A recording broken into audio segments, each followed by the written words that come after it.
Well, I've started working on the bracket foot here, and as you can see, here's the design. It's 5 inches high, and I like the shape pretty well.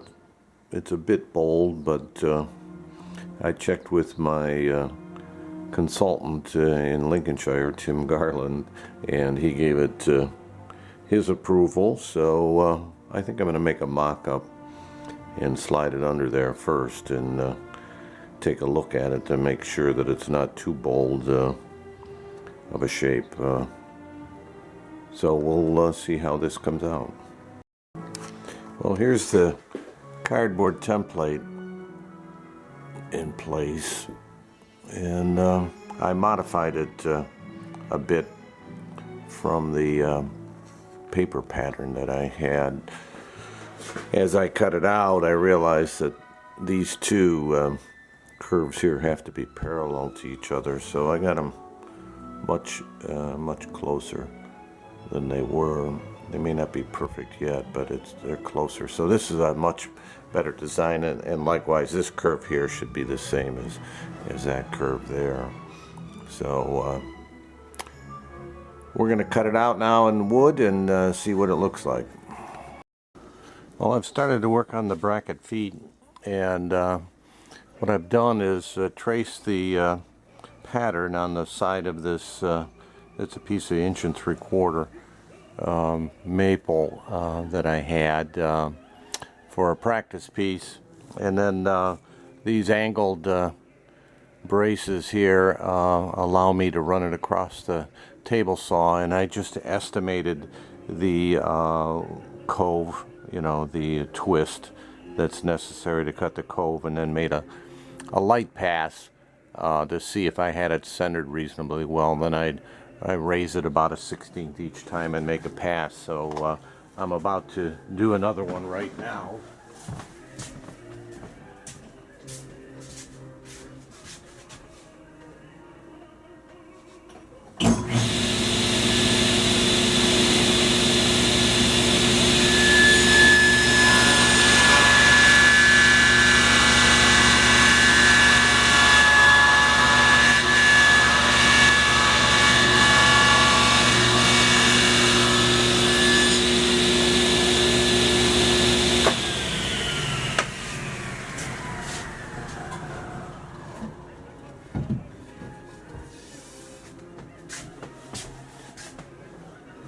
And you can see I'm getting there, so I've got a little ways to go.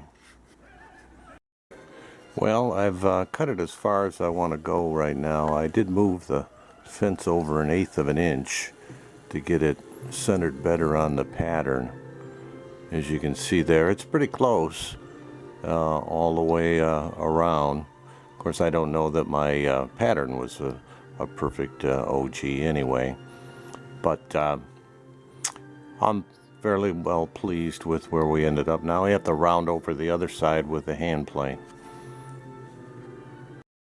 So I'm rounding over the top edge.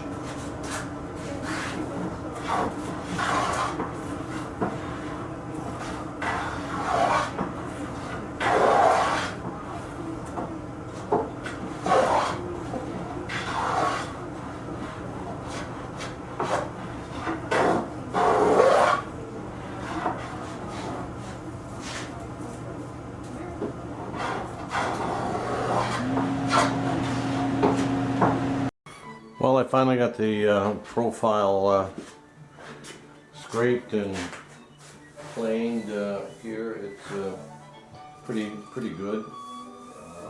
It took a bit of practice, so I used hand planes to get it close to the line, and then I used spoke shaves to shape it further, and then I made a scraper here which matches this profile, and so I used that for an outside, and then for inside I used this one and scraped it, so it's reasonably close. So now the next step would be to cut two facing pieces at a 45 so the grain matches here. So I'm just going to arbitrarily cut two 45s here, and the backs of it would be here. You cut the pattern out last after you cut the two 45s on the front. So that's the next step. Well, there it is. I've cut the two 45s on there. I used my compound miter saw with a face miter there at 45. I checked it before I cut it, so it's a pretty good fit. There, of course, it would have a spline in it, and we have the sides to cut out, the pattern on the sides to cut out yet. But I think what I've learned is that I don't need the material quite as thick. I had used 1 3/4 there, I think, and 1.5 inches should suffice, I think. So I'll cut out the sides and we'll see how it looks. Well, I cut out the sides here and used a little spray glue to hold it together and slipped it underneath the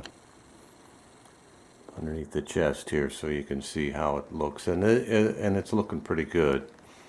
But one of the reasons that I made the practice foot here was so that I could see where the line hit the sides here, because I'm going to have to put a miter there because it's going to have to be a separate piece that comes along the front there because it's bowed. So you can see it's coming apart a little bit. The spray glue is not holding the miter together in the front, but that's not important. What is important is to get that line right and then figure out how to make a miter and that separate piece there. So that's the next step for me. This is how I'm going to solve the miter problem here. The dimensions aren't exact, but I've got a 5-degree miter on these two blocks here, and you can see when the two pieces are at the correct length.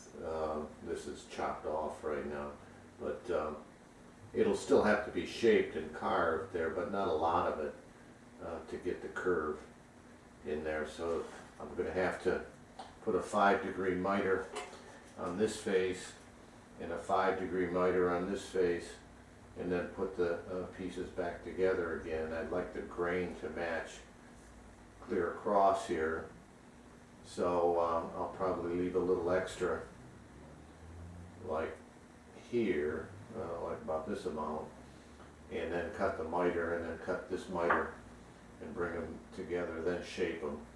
And there, of course, would be a spline in between here, I think, to help hold those two together, because it's going to be glued.